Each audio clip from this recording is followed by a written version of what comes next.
Given that MIT still exists in the world in a physical place, I want to begin, as is now our practice, by saying that MIT acknowledges Indigenous peoples as the traditional stewards of the land and the enduring relationship that exists between them and their traditional territories. The land on which we sit is the traditional unceded territory of the Wampanoag Nation. We acknowledge the painful history of genocide and forced occupation of their territory, and we honor and respect the many diverse Indigenous people connected to this land on which we gather from time immemorial. Good evening. Welcome everyone to the Department of Architecture's Spring Lecture Series. My name is Eldante Winston. I'm a PhD student in the History, Theory, and Criticism of Art and Architecture Discipline Group, or HTC. My HTC Forum co-chair, Hampton Smith, and I are thrilled to have you join us for today's event with Professor Anna Rabidin-Kessin. Her talk tonight, titled Vision and Value, Haughton and the Material Race. This lecture is part of the HTC Forum lecture series, which is an opportunity for the doctoral students within HTC to invite scholars whose work we find intellectually compelling. Scholars who are shaping the field, instigating critical conversations, and with whom we are engaged in our coursework and our research. Tonight's lecturer meets all of those criteria. Professor Kessin is an assistant professor of Black diasporic art with a joint appointment in the departments of African American Studies and Art and Archaeology at Princeton University. Her research and teaching focuses on Black diaspora and British art, with an emphasis on histories of race, empire, and medicine. A native of Sri Lanka, Professor Kessin has lived and trained across the world, from Australia and New Zealand, where she trained and worked as a registered nurse, then on to the United Kingdom and Ghana. She later transitioned to a career in the humanities, completing her PhD in African American Studies and Art History at Yale University. At Princeton, Professor Kessin teaches interdisciplinary courses, though a common thread is found in each. A thread that centers on the study of art and material culture and focuses on the social and historical networks in which they are embedded. Each course challenges students to explore the ways in which visual culture shapes ideologies of race, and also challenges them to come to understand the powerful and significance of art in the Black diaspora.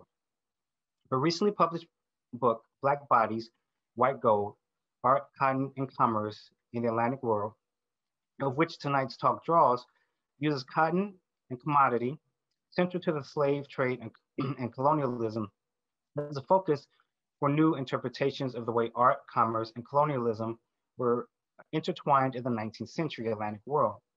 It traces the emergence of a speculative vision that informs perception of Blackness, in which artistic renderings of cotton as both commodity and material became inexorably tied to the monetary value of Black bodies. With that, I'd like to welcome Dr. Anna Rabidin-Kessin.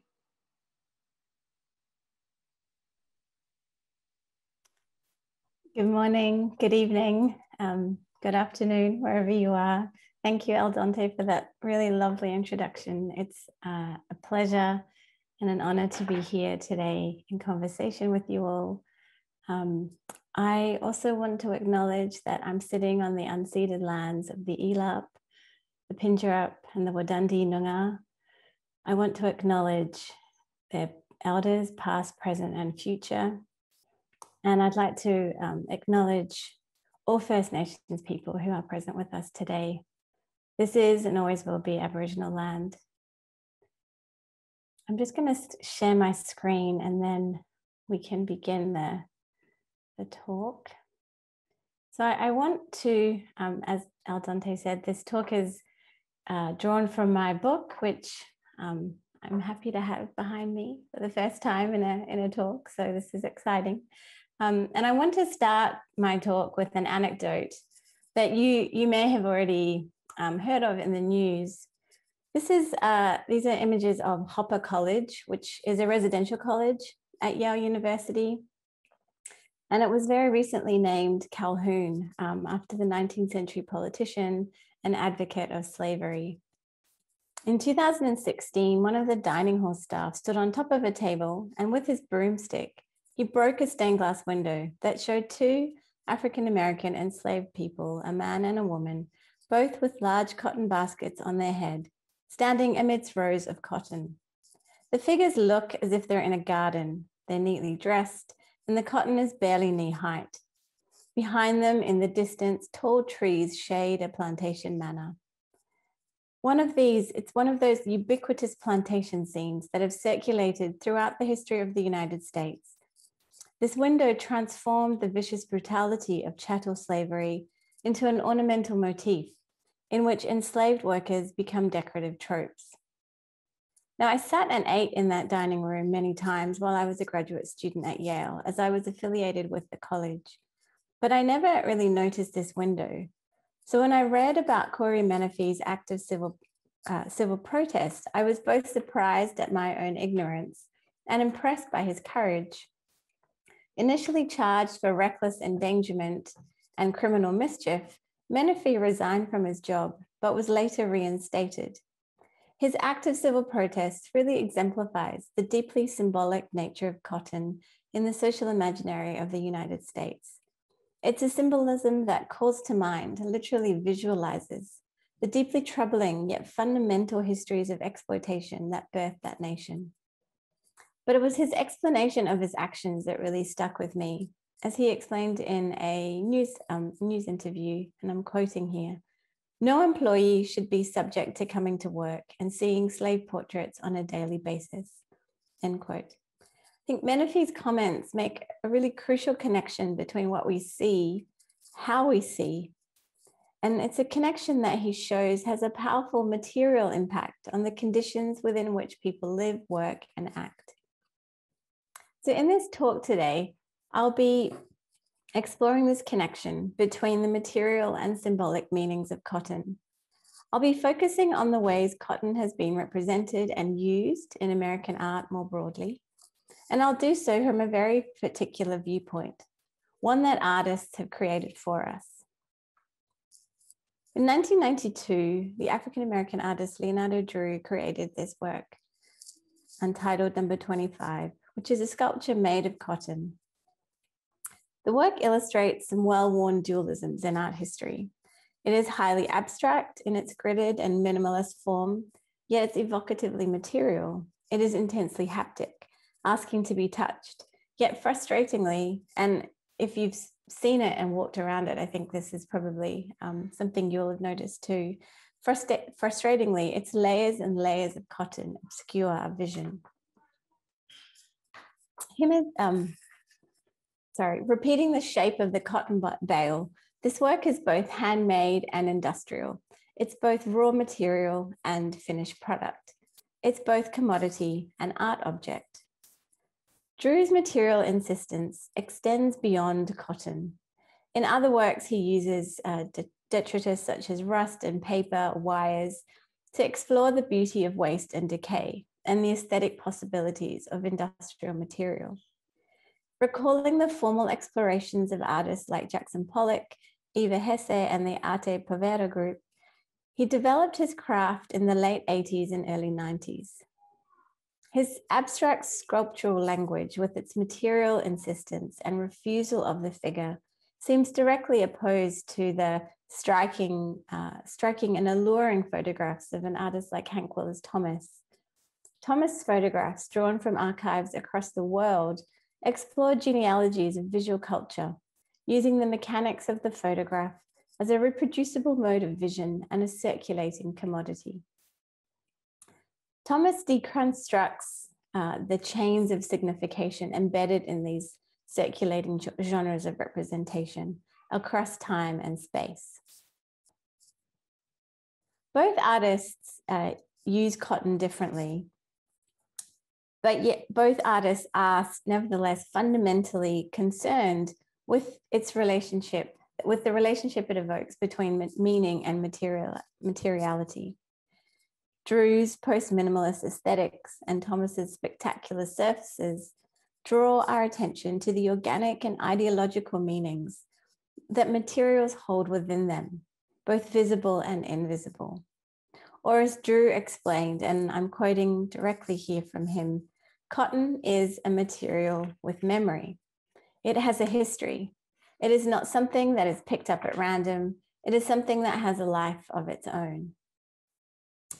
So what is this life, this history, this memory of cotton, and what does it allow us to see? 19th century American consumers understood the significance of cotton in this way too. Its symbolic meaning was expressed in very material ways. The progress of cotton, for example, materialized progress itself.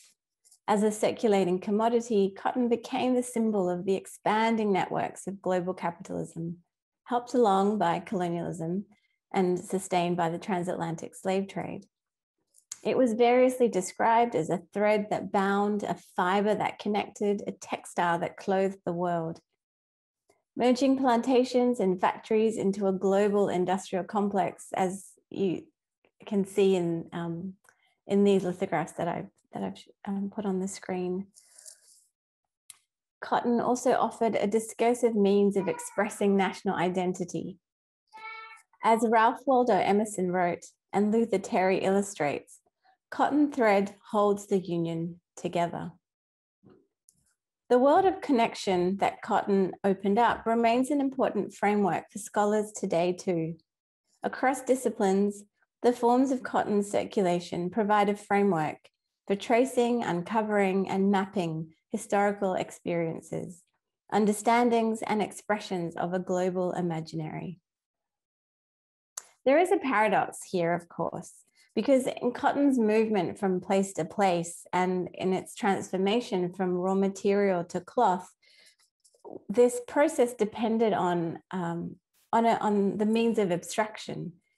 What traders and buyers were ultimately looking for in cotton as a finished product was the absence of any handwork or any trace of labor. So while historically cotton might have materialized the intersections of the local and the global, it also covered over the human dimensions of labor and its experience. This paradox is the starting point for the 2017 Turner Prize winner, Lubaina Hamid's abstracted schema in this piece, Cotton.com, which was first shown in 2002. It's been displayed more recently, I think it was 2019 in Nottingham, but these are photographs from the 2002 installation. As you can see here, the work was arranged in an expanded grid that consisted of small black and white patterned canvases that faced a brass plaque on the wall opposite. The brass plaque reads, "He said I look like a painting by Murillo as I carried water for the Hogang, just because I balanced the bucket on my head." The cotton canvases, painted with a large variation of patterns in black and white, are like a series of communications, as the digital title suggests, referring in part to the passage of letters across the Atlantic from radical Manchester factory operatives who supported Lincoln's Emancipation Proclamation. Hamid has also described in interviews how she imagines the ways these factory operatives and enslaved people in the South might have themselves imagined correspondences with each other through the movement of cotton, the way things might have been caught in its fiber as it traveled from the plantation to the factory. Each canvas then symbolizes one moment of this imagined correspondence, recreating a space of dialogue and convergence for these unseen bodies on whose labor the connection between plantation and factories hinged.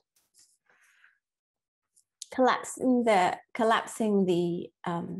space between plantation and factory that Luther Terry depicted in his rather strange painting. I'll just put that up again.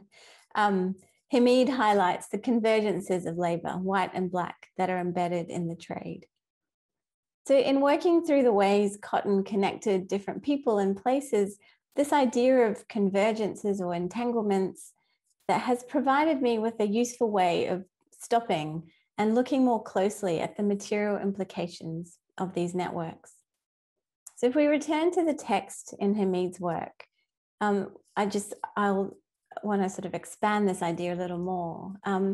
This quote comes from a travel account written by Frederick Law Olmsted, who I'm sure you're all aware of, who traveled through the southern plantations in the 1850s and early 60s.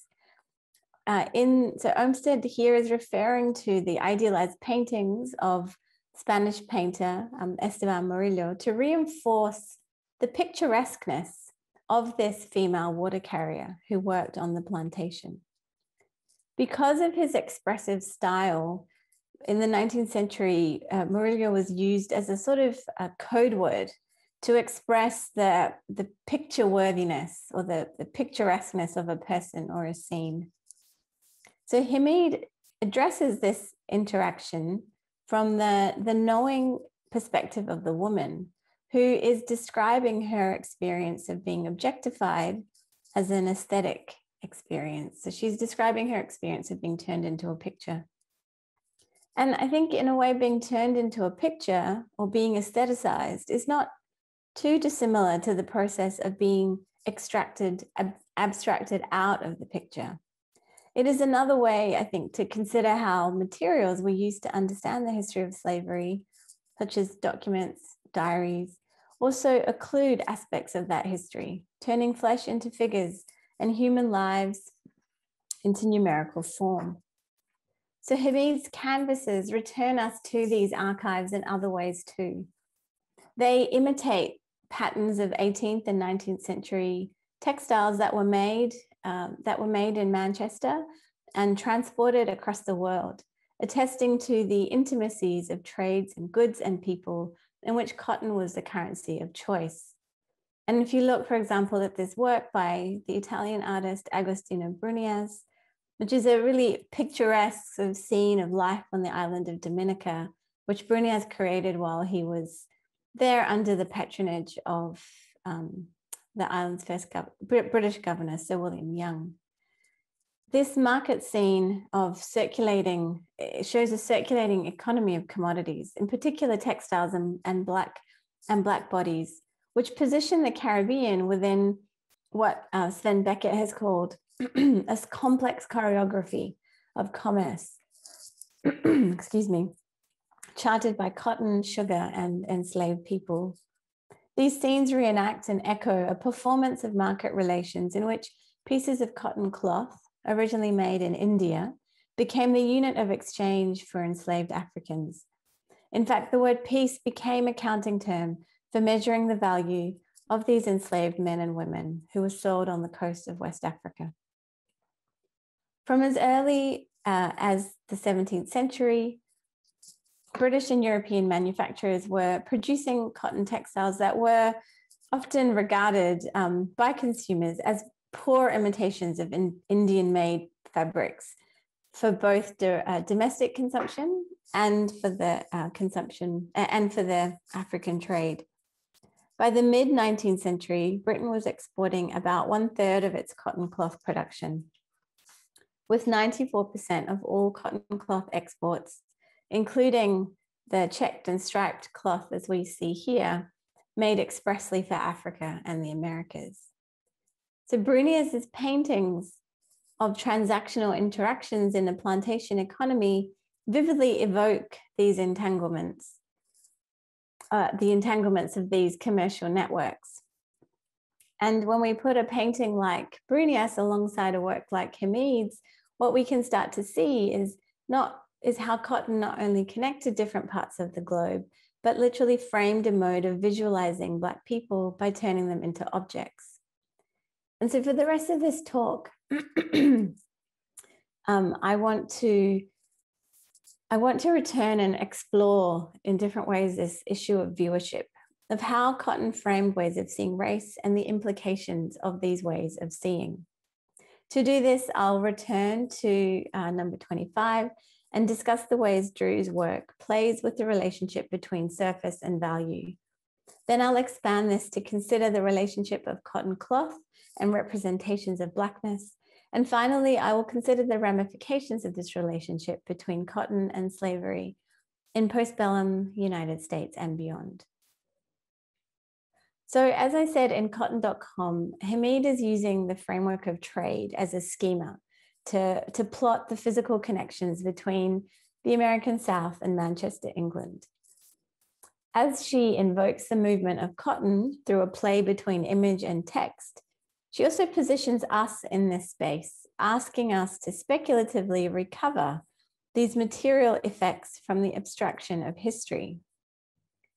Drew's assemblages are, on the other hand, immobile and reflective, collapsing the space between the plantation and factory in other ways. To create this piece, Drew used sheets of unprocessed cotton, cut them by hand, and laid them into bales, bonding them with wax. In this way, his work mirrors the repetitive labor of cotton's cultivation, its production, and processing. Its physicality literally evokes the traces of a labor-intensive handwork that's inscribed into its own making. In its formation then, Drew's work uses fragments to recall a host of bodily fictions revolving around the plantation, and in turn, these fragments script our interaction. So we need to come close to the work, engage with it on a multisensorial level. And through this repertoire of gestures, as performance studies scholar Diane Taylor highlights, we think through and call up the experiences, meanings, and bodies that may not or cannot otherwise be remembered. By scripting our interactions in this way, Drew's sculpture summons up histories of the plantation that do not simply return us to representation or the figure of the enslaved person. Instead, with its emphasis on the materiality of looking, this work returns us to the complicated conditions of viewership by which bodies of enslaved people were historically or are historically brought into view. So his sculptures are not immersive, but number 25 is absorbing. It requires us to physically participate in its unfolding of aesthetic experience. This is a surface both dynamic and static, a surface on which the gestures of art making, swirls and lines and strokes, accrete into a white wall. Yet its tactility also plays upon our physicality. We have to walk around it. The thick knots of cotton and straggly threads beg to be felt as they disrupt the surface. Our visual engagement is continually distracted by its changes from dull ivory and beige to moments of brilliant white. Its surface bulges as layers of cotton herniate and disrupt any attempt at smoothness. Its texture is uneven. It is both tightly compressed with wax while bursting at the seams. And so as we read the meaning of the art object through color, composition, etc., we also read the materiality of cotton itself. Ironically, I think in undertaking these, or in compelling us to undertake these formal considerations of the surface, there's a parallel here that is created between with what we are doing as viewers and with historical descriptions of classing cotton, in which traders and planters also carefully assessed the surface and the texture of cotton in their valuation. And so I think Drew's positioning of viewers in this instance has a really uncanny resemblance to the work of French artist Edgar Degas in this work, Portraits in a New Orleans Cotton Office, in which he's also invoking the relationships between cotton, art, and value. Now, Degas was facing severe financial hardship when he traveled to New Orleans, and he actually visited the city to see his brothers and uncle, who were all cotton merchants, and are included in this painting, but also because he hoped that he could make a painting that would sell for a high price to a cotton merchant in Manchester, in England. So here we stand as viewers with the figures at the back, sort of watching the events take place. Degas vividly brings to life the logic of market speculation here, registering as a visual process. He shows us a series of snapshots We see how speculation relies on a series of assessments, a literal visual accounting, to quote from Paul Stady, that he accentuates through the interaction of handwork and visual analysis taking place in the center and foreground. We see how these assessments are then translated from the real into the immaterial and become an abstraction of the physical in the intangibility of exchange, which is signaled in the accountant's ledgers and in Degas' younger brother René's perusing of the stock market in the newspaper. What the artist shows us then is the way commodities are bought and sold on the chance of a profit, the way an object's monetary value now is ascertained by what it will fetch on the market later. We can see this highlighted too in the ways his uncle, who's right in the center foreground, and the cotton traders are physically assessing the cotton, mirroring how the viewer must also assess the surface of a painting, and by extension, Degas' own work. Degas connecting the commodity forms of art and cotton in his painting about speculation. And so reading the meaning of an art object through color, composition, and texture, what I'm trying to highlight then is how we're also reading the materiality of cotton. And in their prolonged engagement with the surface of both these works, both these artists, I think, evoke really complex economics of vision in which they're connecting an artwork's aesthetic value with the market dynamics that underpin conditions of viewership. In looking at these artworks, we're also assessing the value of the commodity. And this viewing position has a particular resonance when considering the visual implications of Blackness in antebellum United States. Cotton was not simply the currency, the clothing, or the product for which enslaved people supplied labor. The body of the enslaved, a bale of cotton, and a piece of cotton cloth were all global commodities that underpin the political and social economy of the Atlantic world. The movement of enslaved Africans tracked that of cotton. First bought and sold in exchange for cotton cloth, they were shipped across the Atlantic, then bought and sold in relation to the price of cotton fiber. They were, in the United States, shipped along the Mississippi in ever increasing numbers to ensure supplies of the commodity met demand. Or, as the African-American orator and intellectual Frederick Douglass reminded many of his audiences, when the value of cotton goes up, so does the value of a slave. So the absence of bodies and the abstraction of Drew's sculpture returns us then to the market connections between Blackness and white cotton that emerge from the institution of slavery, revealing what legal scholar Amy Robinson has argued is, I quote, the visual logic of commodity exchange, end quote. That is to say, this artwork materializes the fundamental economic process, which we see in Degas' painting too, whereby vision becomes a form of ascribing and assessing social or market value. Now, by turning to examine cotton's other form, cloth, I want to explain how this process of ascription and assessment was enacted on and through enslaved people themselves. In this next section, I'll be looking specifically at the ways cotton cloth materialized the value of enslaved people in the expanding economy of antebellum United States. So as you can see, in these samples, which are brownish and actually very rough to touch, these are samples of cloth known as quote unquote Negro cloth, and they're remnants of a trade in cotton that connected the agricultural South and the industrial North in the antebellum era. And actually, as you can see, they're found not far from you at Harvard. As raw cotton headed north, bales of Negro cloth, sometimes already fashioned into ready-made clothes, were sent south to plantations. These samples were attached to letters that connected planters, manufacturers, and their go-betweens. Their size allowed them to give prospective buyers a clear indicator of quality through a quick glance and a quick touch. By the 1830s, Negro cloth was one of the main factories of Rhode Island and Lowell, Massachusetts. The characteristics central to its production, its roughness, its cheapness, durability, and its plain weave were important to its use as clothing and reflected a range of sumptuary laws from the 17th century that prescribed the manner in which slave clothing should mark out distinctions between white and black.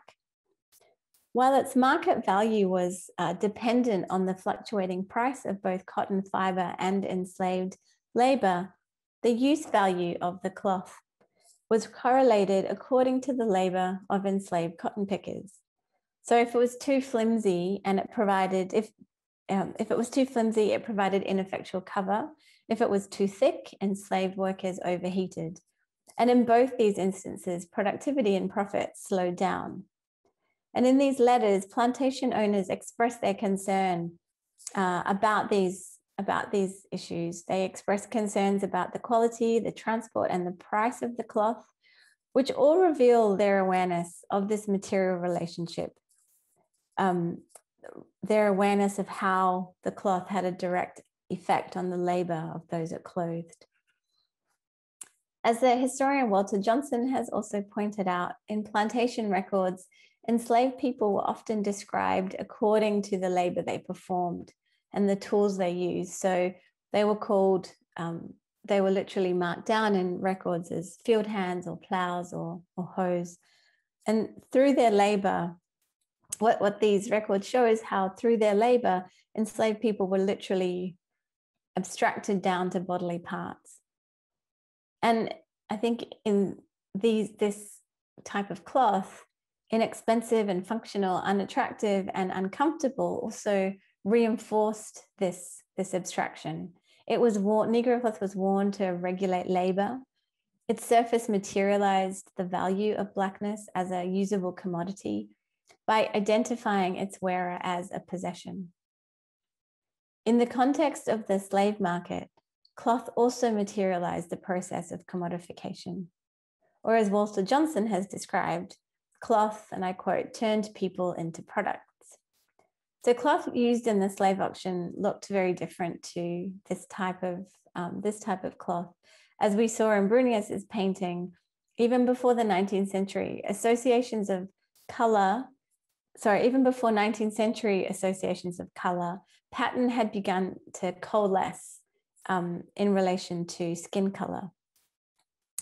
Emerging first from West African consumers' tastes, these associations between skin, between color, between style, converged with a growing body of literature about racial difference and took on social connotations.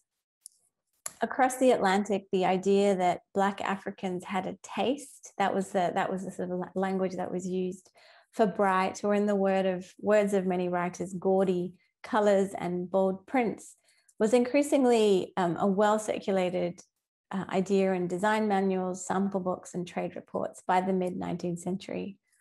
And so this can perhaps explain why cloth used on the slave market did look so different to that rough, coarse cloth used on the plantation, because it was used specifically to draw attention to the individual attributes of people on sale.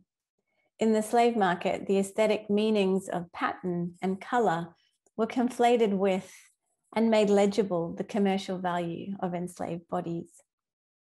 Now, planters' assessments of sales at auction was also an assessment of their potential, planters' assessments of enslaved people at auction was also an assessment of their potential to produce profit, a profit that was often marked in pounds of cotton. Planters speculated on cotton and on enslaved people, hoping their investments would provide good returns. They looked for physical attributes that would indicate this future profit. It was the Black female slave that historian Jennifer Morgan has argued was central to this idea of futurity, and that's her term, because she provided two forms of return, both reproductive and non-reproductive labor. And this libidinal economy is evocatively described, I think, in British artist Lefevre Cranston's painting. You'll notice here the detailed rendering of color, pattern, and cloth, which unfolds into a series of transactional relationships in which Black women are being bought, sold, and possibly undressed. These instances materialize the way fancy cloth, which is the term used for these kinds of cloth, not only framed a way of looking at Blackness, but also instantiated different kinds of surface readings through which these Black people are read as an index of economic value.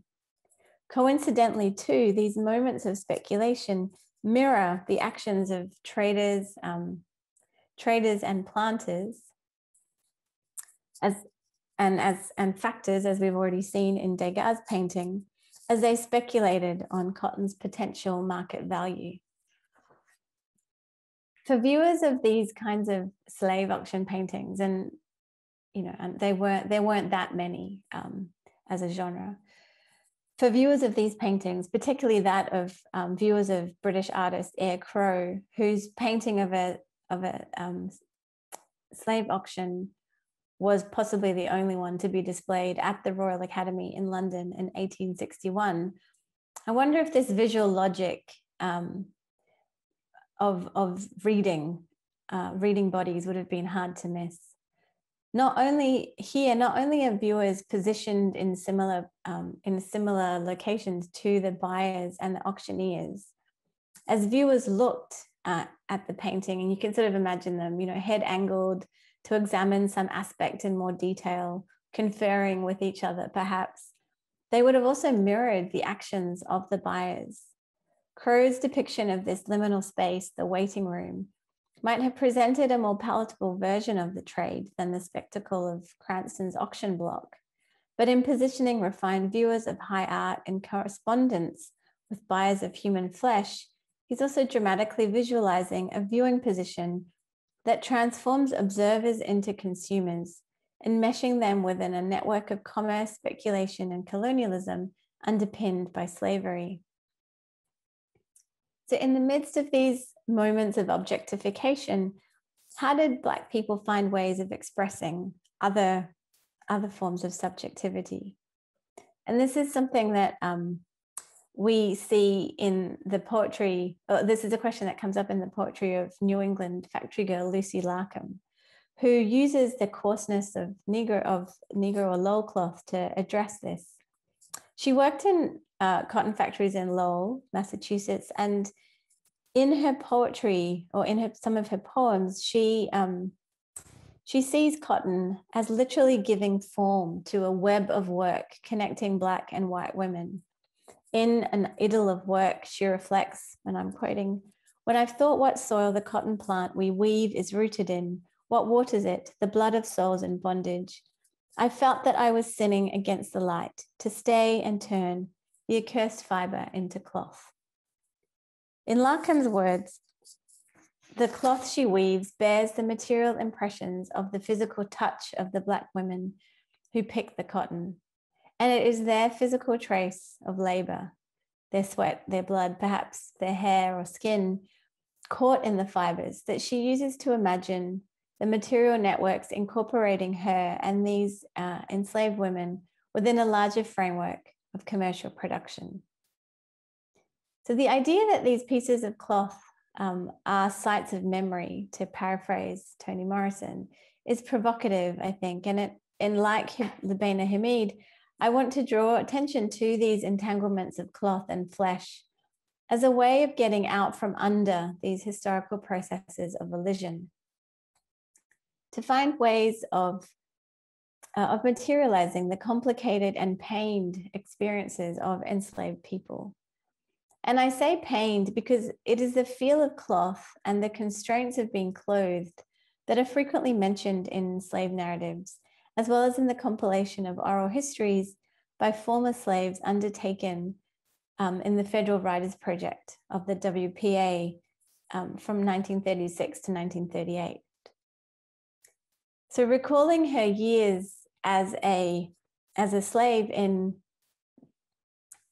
North Carolina, Harriet Jacobs writes, "I have a vivid recollection of the dress given me every winter by Mrs. Flint.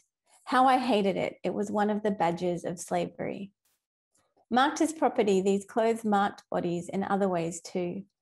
Annie Hawkins remembers, "Our dresses was made out of coarse cloth like sacking. it ought to be called mulehide, for it was about that tough. Both Solomon Northrop and Frederick Douglass discuss the scanty qualities of the clothes they are given and their inability to protect them in their fieldwork.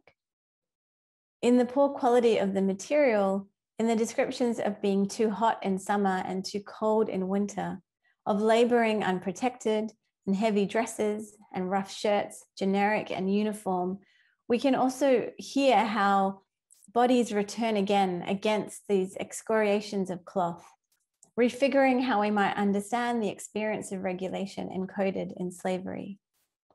I think these moments can also be read with other examples of actual redressing in the ways that enslaved workers fashioned themselves outside of regulation dress or reused European clothing for their own purposes, creating looks and styles that in plantation records and descriptions are often startling or confusing to the white viewers. I'm sorry. In these paintings too, I think we might also find other forms of relationality, the subtle expressions of a face, the touch between bodies, the establishment of connection that suggest how enslaved people express forms of kinship and held a clear understanding of their subjection of a life weighted down by, but lived despite these material conditions. There are moments here then that might resonate with theorist Fred Moten's description of enslaved people's refusal of the object, resistance of the object, and the ways they refused objectification that may not have been transformative, but were transgressive as Black people worked to continually revise this logic of valuation. So in making these readings, I've tried to draw out some of the implications around historical conditions of viewership and questions of value, reanimated by these contemporary artists' provocative use of cotton as commodity and the evocative tactility of their abstracted surfaces. In the context of antebellum United States, cotton and the value of Blackness were intimately connected via the market. This relationship framed the social meanings of Blackness such that enslaved people could be read or assessed as commodities. If we think back to these pairings of images where the act of looking is also an act of valuation, the price or value, what we see here is how the price or value of enslaved people and cotton is ultimately based on the future profits they will bring. This way of looking is what I would call a speculative vision, a vision based on future potential. I want to unpack this idea a little further in the context of postbellum United States. And I want to do that by beginning with an artist we all know, Winslow Homer, who painted The Cotton Pickers in 1876. And like Degas, Homer also wanted to sell this painting to a cotton merchant. But unlike Degas, he was successful in doing so. Degas' painting didn't sell the way he wanted.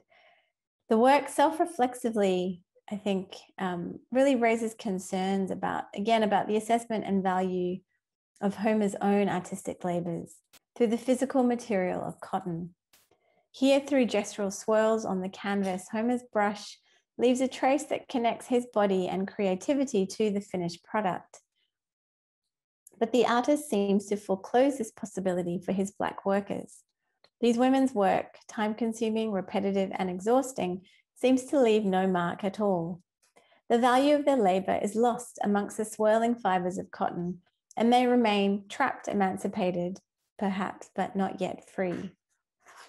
So in visually negotiating the material relations of a commodity that was itself market-driven, at the heart of both Degas and Homer's painting, I think, lies a question about the value and the meaning of labor in postbellum United States.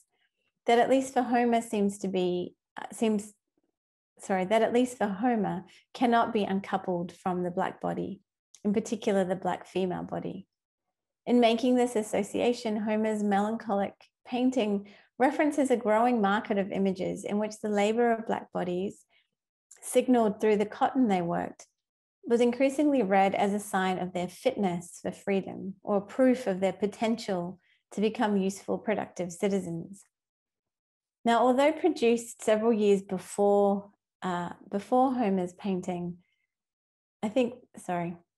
skipped ahead. This photograph illustrates my point.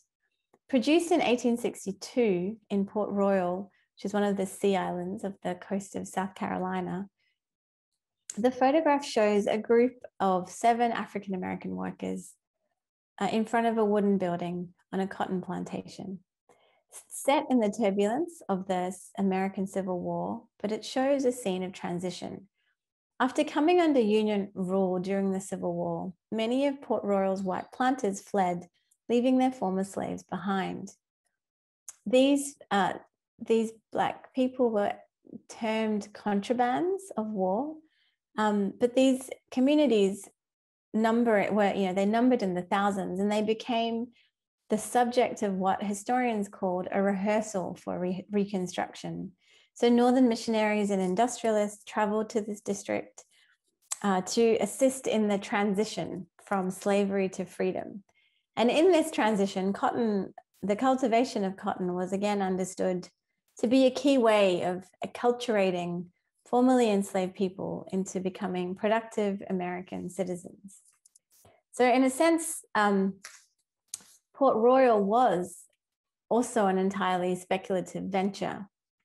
And I think it's really fascinating that in this photograph, it is really from cotton that these Black women rise. Like, they're grounded in it, they're enmeshed and congealed with it. The cotton recalls, projects, and ultimately locates them in a changing national structure. Just as we see the cotton being processed on its way to a final product, so too are we able to, or are we encouraged to imagine these newly freed Black people on their way to becoming, but not yet, productive and profitable American subjects. Well, following the Civil War, this idea was reinforced through a panoply of photographs and stereographs of cotton picking Black people, in which emancipation is continually revealed as a process, a literal transition from an object of exchange value to a subject with productive value. In these photographs and prints, Black bodies reenact a movement in time. They recreate a nostalgic past from the present. And in this sense, they were used like souvenirs. They were read as mementos of a lost time that continue to exist in the present. They provided viewers with a touristic guide to the South.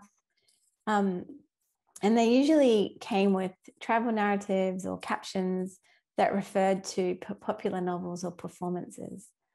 And the arrangement of figures, the clothing, the abundance of cotton was often repeated in a similar configuration, again, reusing well-known tropes related to the antebellum plantation, which made these scenes and the people in them immediately recognizable and legible. They were a form,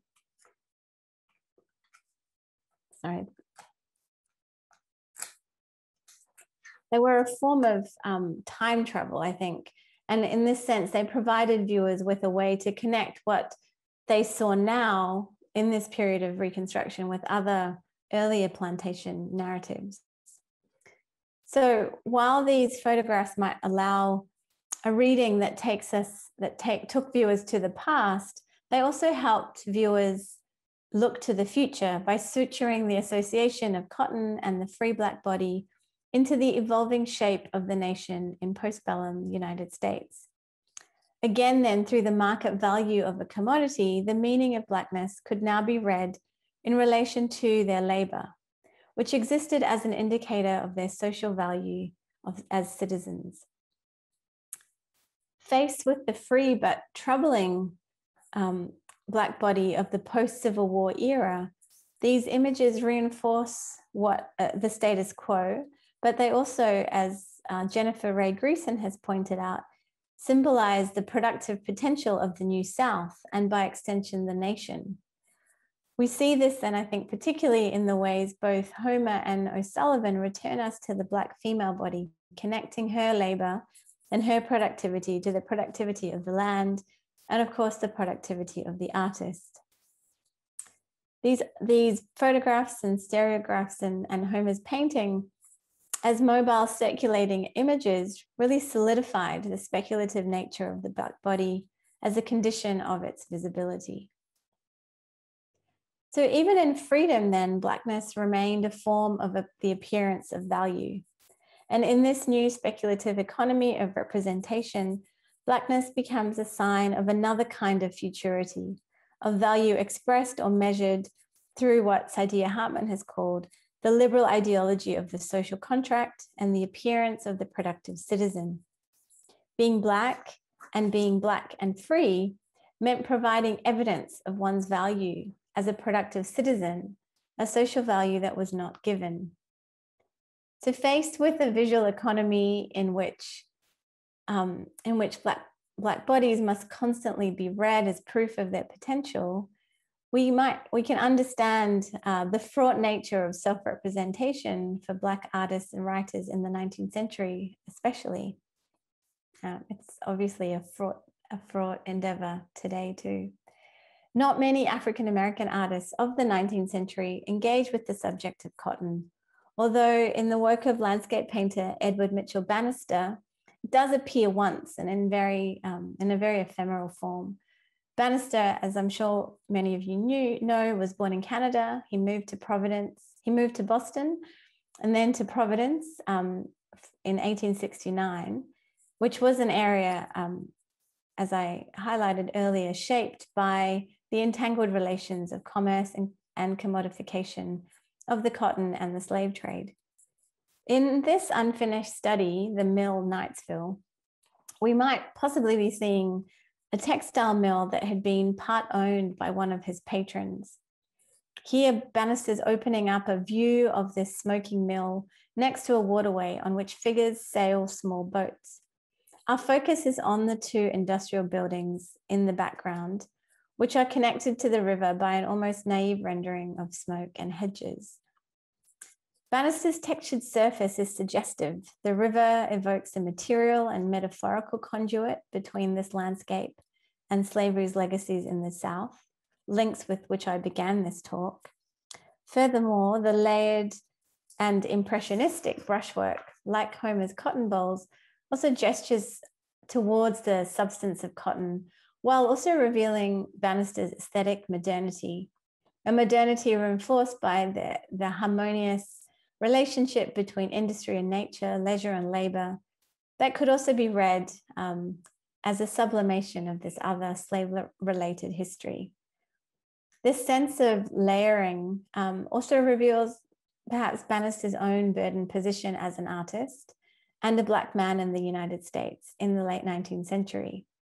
His painting also raises another question about viewership that I think still is with us now. How do we see this history congealed within even the most generic American landscape without being framed, without continuing to see by its logic of vision and value? Returning to that history in the 20th century, other artists found other ways of reformatting the connection between vision and value. And I think in the work of self-taught artist Clementine Hunter, for example, paintings of cotton pickers and plantations are both memorials and artifacts that tell a history of Black life, labor, and love. Born on a plantation in New Orleans towards the end of the 19th century, Hunter draws on her personal memories to reframe cotton picking, and indeed cotton itself, as an emblem of both her community's earthly striving and a recollection of her own physical connection to place. Here, agricultural labor becomes a means of subsistence rather than the means of the accumulation of capital. Like Hunter, artists such as William H. Johnson and Romare Bearden also incorporated motifs of cotton and sharecropping in their work. Now, in his self-consciously naive style, Johnson's lyrical rendering emphasizes the strength and resilience of his workers, without idealizing the experience of labor itself. Based on his memories of his youth in South Carolina, Johnson's work was part of a broader effort in African American intellectual circles to excavate, document, and depict the authentic experience of rural and folk lives. And so here it's the dignity, not the drudgery, that we saw in Homer's painting, perhaps, of labor that Johnson evokes. It's a dignity that's reinforced by the cross-shaped tree trunk in the background, suggesting how work, family, and religion were the foundation of rural life for Black people. Romare Bearden's syncopated collage technique also reclaims the agricultural South as a site of Black community and innovation, but also a site of myth-making. His abstracted dreamlike figures, while recalling the painful history of plantation slavery, defamiliarize it as a site of Black negation and elision. Created from quotidian materials and drawing on African-American artistic practices of quilt making, the collage might be thought of as a history painting that both memorializes and locates its aesthetic innovation in a history of Black resilience and cultural expression. The symbolism of cotton provides a way of materializing, not eliding Black subjecthood here. And to draw on the work of Jarvis McInnes, these artists' reclamation of labor emphasizes the use rather than exchange value of cotton. Cotton is not reduced to a commodity, but is also a thing or an object that can narrate other relationships between labor, land, and subjectivity. In visualizing this history from a different viewing position, all three of these artists making work during the years of segregation and the civil rights movement create frameworks for imagining or speculating on alternative futures in which the refigured relationship of race, place, and national identity are also established through new forms of aesthetic innovation and new ways of seeing.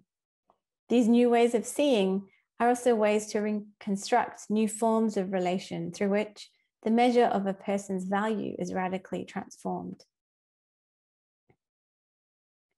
Now, returning to the past to inform new ways of seeing, as I mentioned in the beginning of my talk, also underscores the process of Hank Willis Thomas. In this print, he has used a carborundum printing style to heighten the color and effect of this 1970s photograph, which was used on the record cover of an album by the Butterscotch Caboose for a song called Black Hands, White Cotton. Here, the light, soft, fluffy cotton ball is contrasted with lined, leathery hands imprinted by the lacerating work of picking cotton.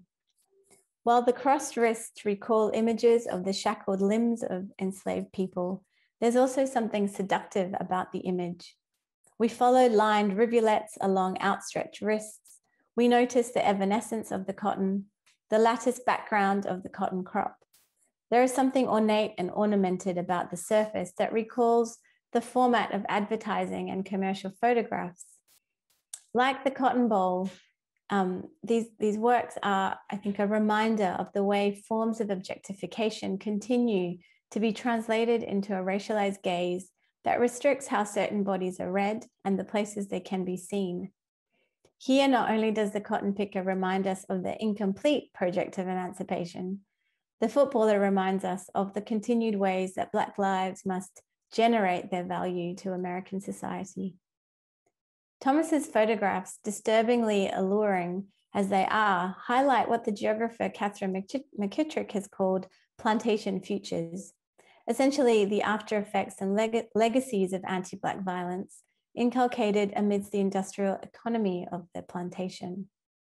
We cannot, and Hank would not want us to either, look at these photographs without also considering the historical continuities between American slavery and the prison industrial complex.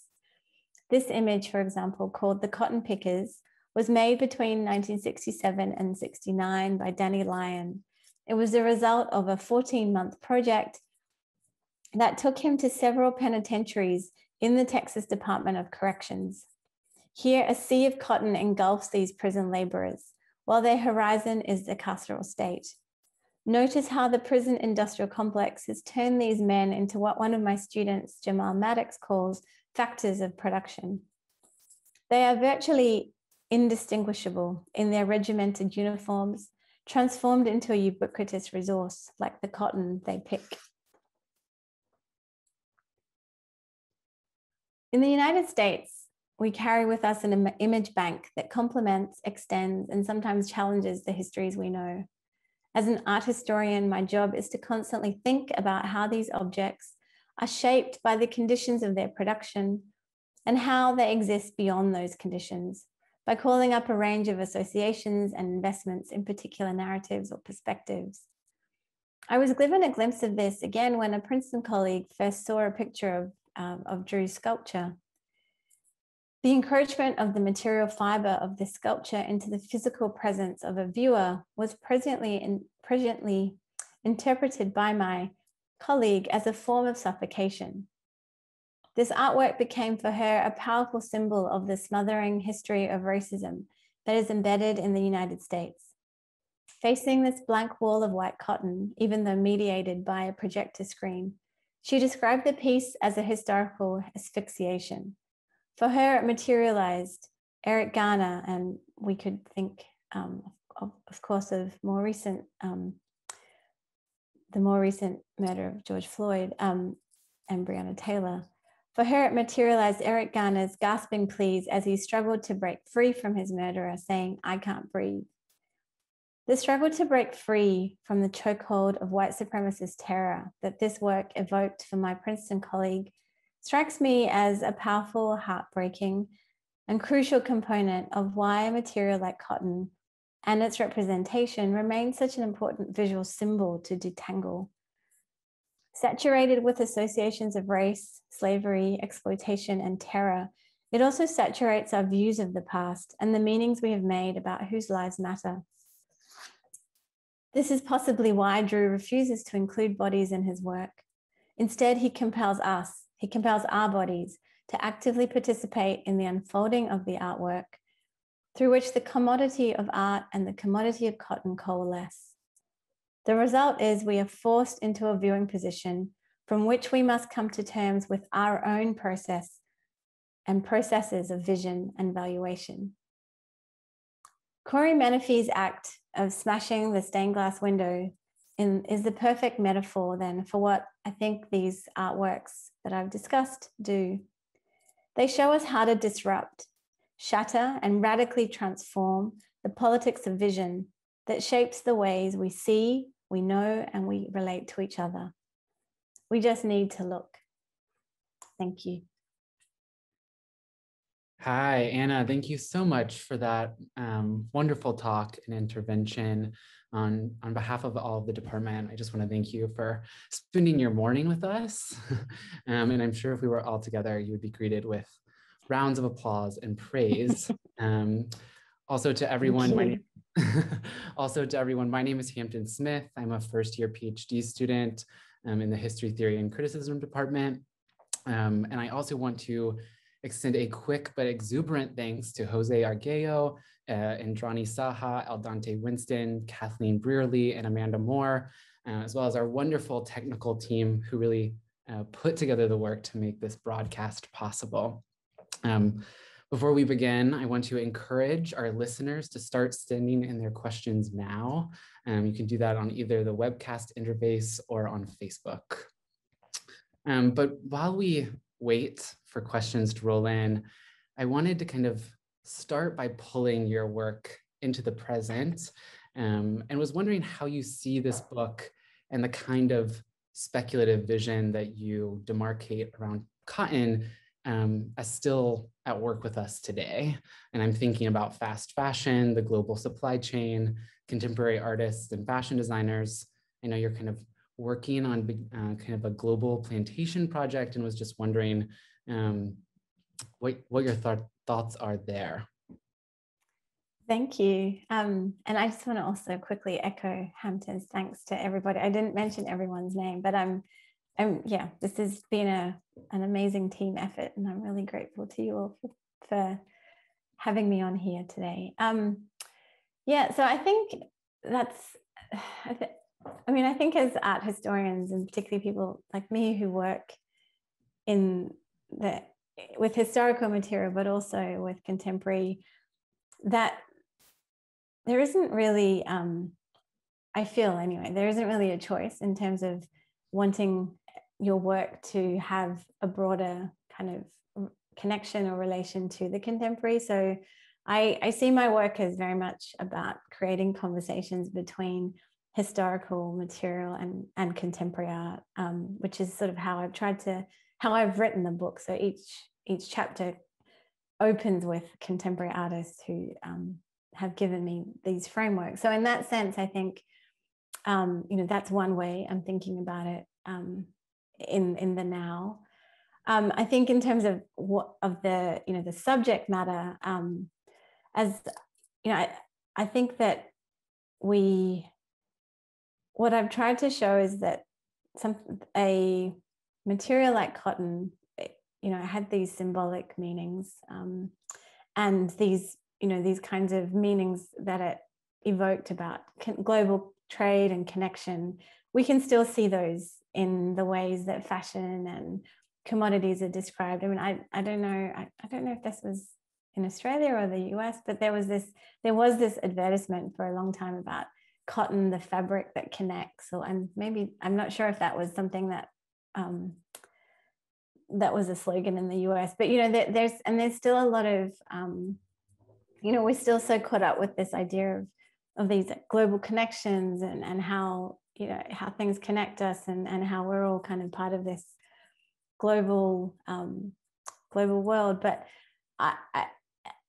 I'm always interested in how these contemporary expressions have a history and what that history can tell us. And I think what that history tells us is that these ways of thinking were also used to maintain kind of global scales of human exploitation, and so I think trying to highlight that as an ongoing condition of how we live, of how we consume, of what we wear, is really important. And I've been working with a couple of designers, and just sort of giving some talks about how fashion continues to have this, or how this history is still embedded in other.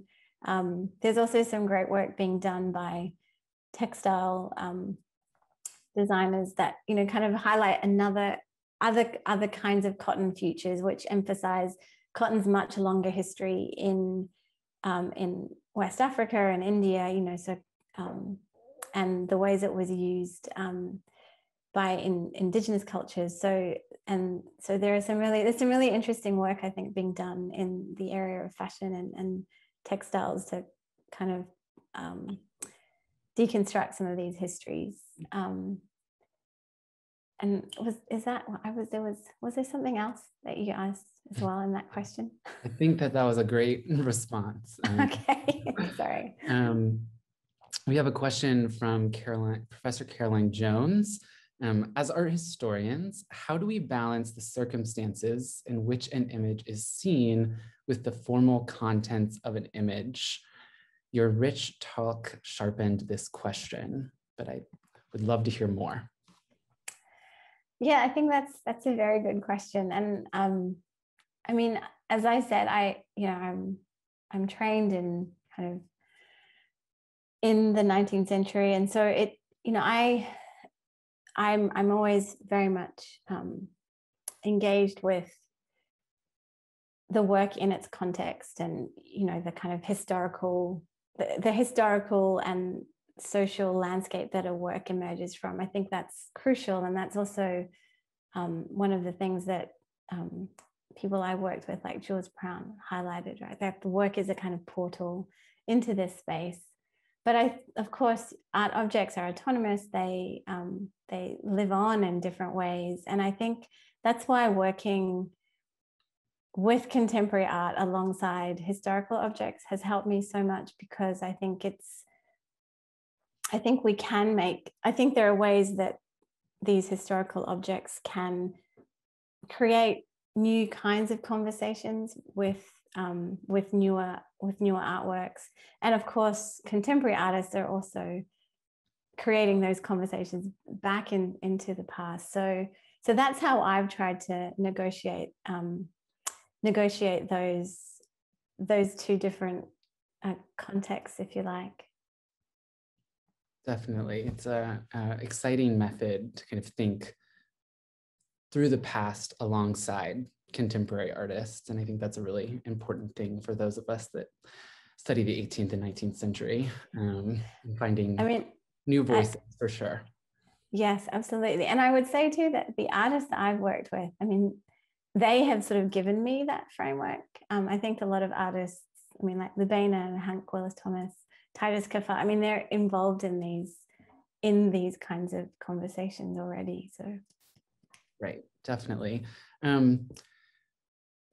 So I know you mentioned this towards the kind of end of your presentation, but I'm curious about the gap between, I guess, the 19th century and the more contemporary moment. What can you kind of tell us about the intervening years and how this might manifest in what we call modern art? Would love to kind of hear you expound on that. Yeah, that's a great question. Originally, I wanted to have another chapter that kind of went into the 20th century, but you can't do it all. But anyway, so the really short segment discussion I gave on Clementine Hunter and Romare Bearden and William H. Johnson, that's sort of some of the direction that I'm starting to move into now. And I think in what I am interested in is how Black artists in the 20th century are reformatting this construction of cotton and reformatting the experience and construction of agricultural labor as a as a means to create, as I mentioned or quoted from Jarvis McInnes, as a way to highlight new relationships rather than as a way to reinforce the kind of exchange value of Blackness and commodities. So I've been reading also W.B. Du Bois, who after I'd finished the book, I found out he wrote a short story about cotton and life on the plantation. And then he's The Silver Fleece is, I think, the title. And he's also, in the 1950s, he gives a talk called Behold the Land, where it's given sort of in the context of, student organization in the South. And one of the things he talks about, or he highlights there, is that the South and agricultural labor is the site for a kind of global subaltern resistance and decolonial effort. And so I'm sort of using that to try and look at artists expand on the work that artists like Hunter and Johnson, Bearden, but also I'm also thinking about artists in the Caribbean who are also sort of reusing the plantation as in the context of calls for independence and decolonization, and also in Australia. So I guess this new work is also connected to my new project on the global plantation. So that's how I'm sort of thinking about it in the 20th century. Kind of on that note, Lauren Jacoby asks, might you comment on the use of cotton in monetary currency? Yeah, I mean, that's a great question. And I don't really talk about it that much in the book, but yes, of course, it was used in the currency. It was used to make monetary currency. In the US Civil War too, it becomes really important in the production of currency in the US South, and as the South was also trying to kind of evade the blockade and continue trade with partners in Europe. So yeah, I mean, in that sense, it, you know, it is, again, it's so fundamental to this logic of exchange. There is an artist who's working, and I can't remember his name now, but there's an artist who lives in I think in DC. I'll have to find his name and send it to you, Hampton. But he's working exactly on this and sort of using current, you know, copies of money, the money form, and has printed images of plantations, you know, on them and things like that. So yeah, I mean, I think that just reinforces the point that you know, just how central this commodity was to these multiple modes of exchange. I mean, and also, I mean, the other thing that people often ask me too is cotton canvas, you know, in terms of the centrality of cotton to art history, and the way that, again, we can bring these two sort of visual and economic logics together. But I tried really hard to find you know, find out about cotton and canvases in the 19th century, and it turns out it wasn't really used until the 20th. So I wanted to go into more into that with Degas and Homer, but yeah, that historical fact was not available to me at that time. I'd love to know, as a first-year graduate student, where this project began. Was it an image or a text that really sparked this kind of whole project? I'd love to hear that kind of origin story, and I'm sure there's many, but. Yeah, how did it start?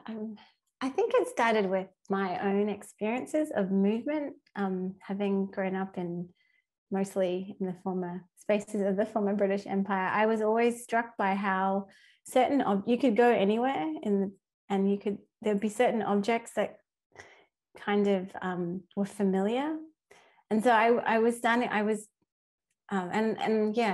thinking about, weirdly, you know, I was thinking about the books that I grew up reading as a child in Sri Lanka, that children in Australia and the UK and West Africa would have also read, because, you know, they were circulated in various ways. And so I think it wasn't really an image, it was me trying to work out like how, and so this is, you know, what does that movement mean? Because again,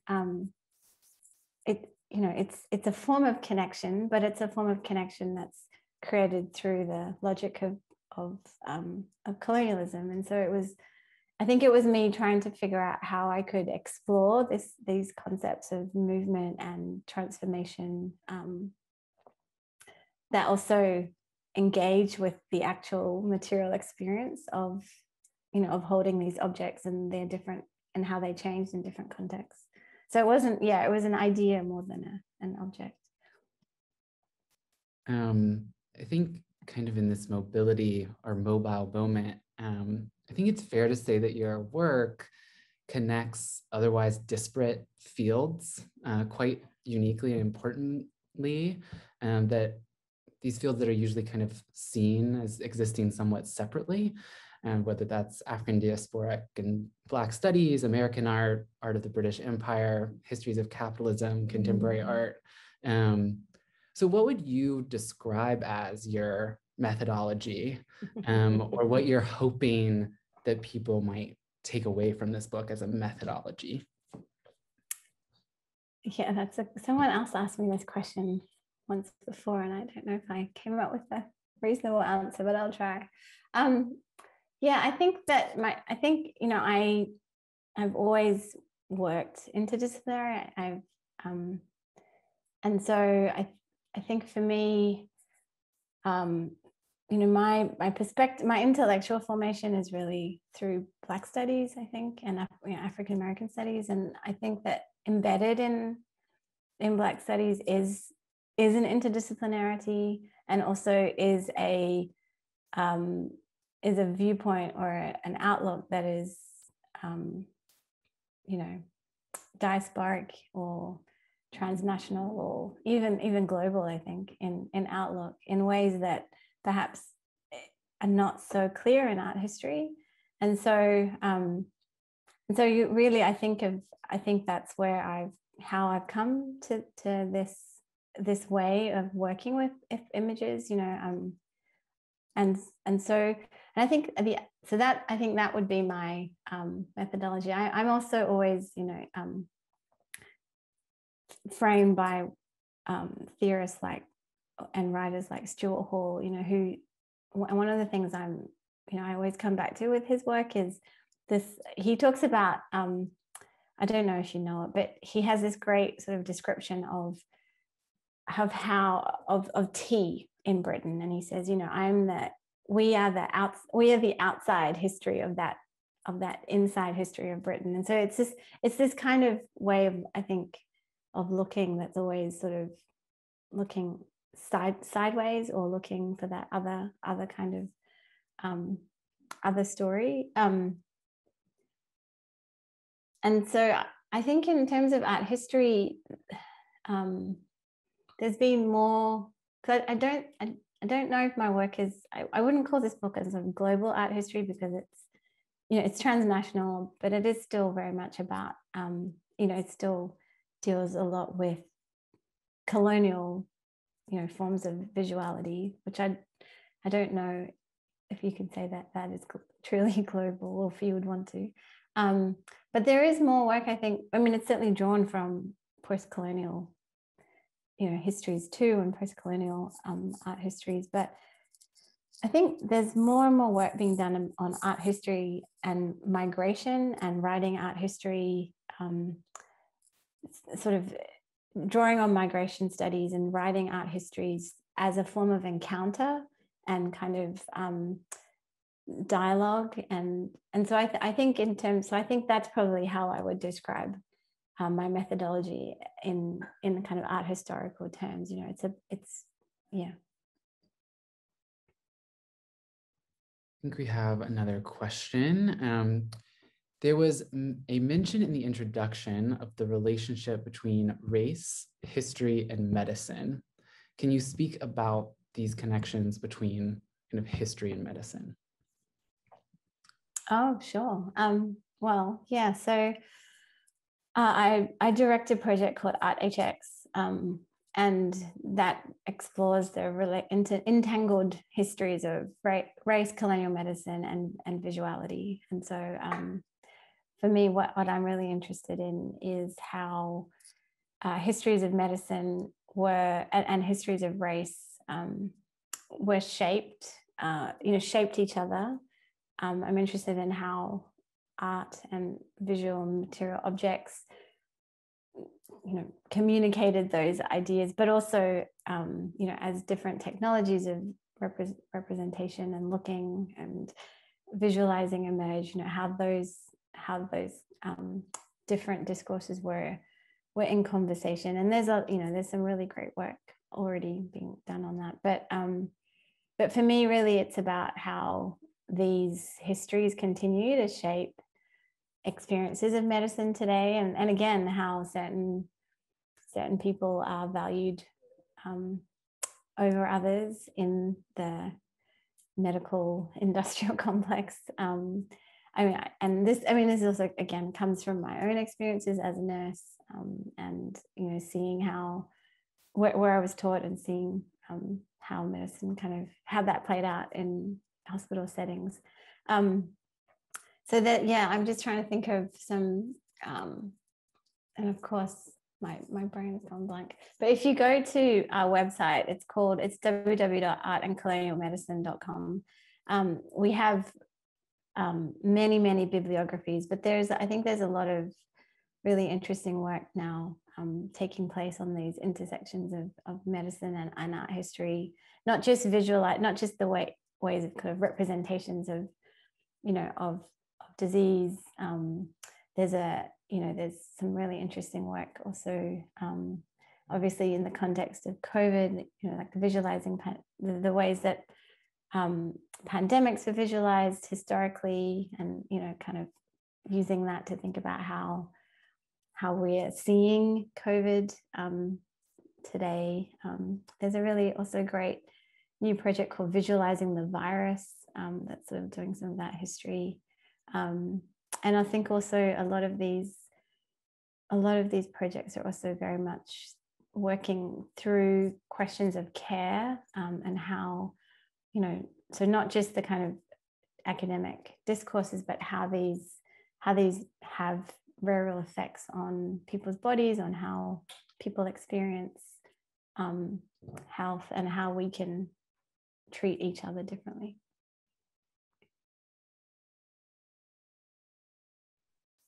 I think other questions are coming in, but they're being typed. So I guess I have another question.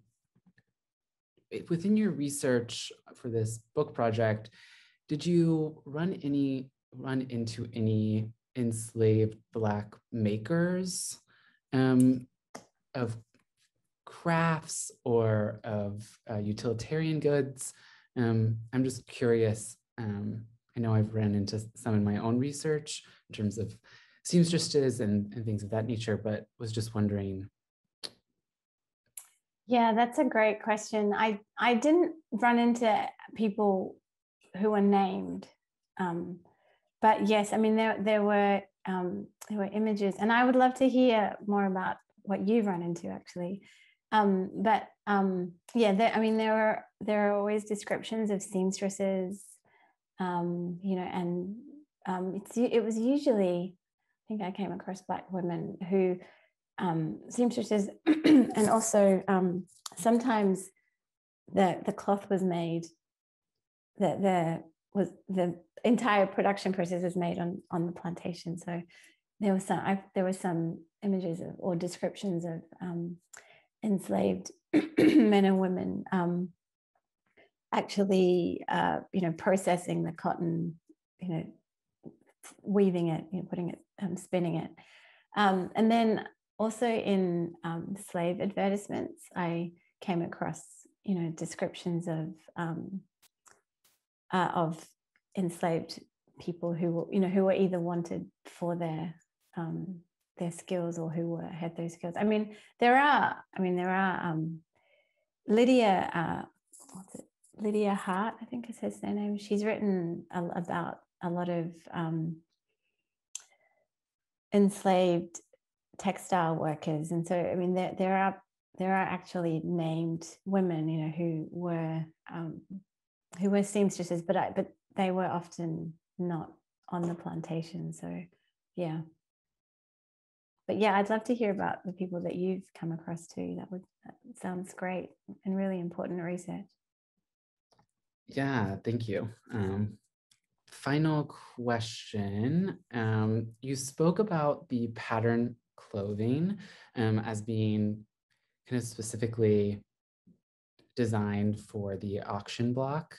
Were those clothes the property of the enslaved individuals, or did they belong to the slave owners? Meaning, did the clothes go with the enslaved person when sold?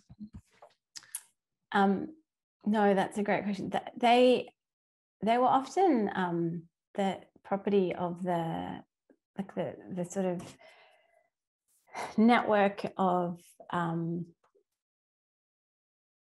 what do you call them? Of the what's the word? Oh, the slave markets had this sort of network of people who worked in and around them, and so people could buy or hire the clothes out from there.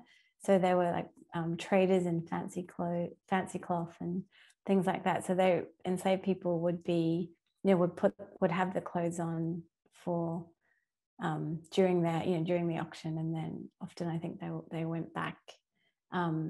So they presumably then they were dressed in the kind of in the sort of those drab clothes, sent back. But Walter Johnson has a really great chapter on this kind of